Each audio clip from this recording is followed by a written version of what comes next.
का बे आलू वोट देवे त जात बड़ा, लेकिन ई बताव कि वोटवा केकरा के देब, अखिलेश यादव के या योगी जी के?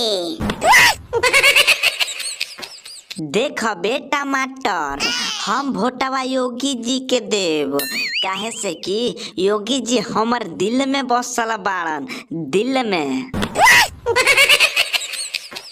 का बे आलू का कह देलन ऐसन योगी जी जे तोहरा दिल में घुस गइलन, दिल में? जानत बाड़ा बे टमाटर का कैले बाड़न योगी जी? हम गइल रहनी हम मेहरारू मांगे कि योगी जी हमरा से कह केहू शादी नइखे करत बिया, तनी तू हमरा के शादी करा द। त योगी जी वादा कैले बाड़न कि तू हमरा के वोट दे के जिताव, हम तोहर शादी करा देब।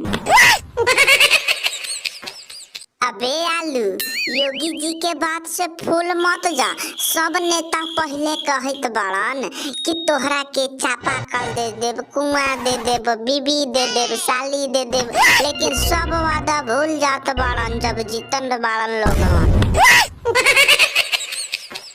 ना बे टमाटर ना, योगी जी पे हमरा के पूरा भरोसा बाड़न बाबू, वो ऐसा ना कर सकिले। हम त वोट ओकरे के देब, तू केकरो के दा, हमरा के टेंशन नइखे।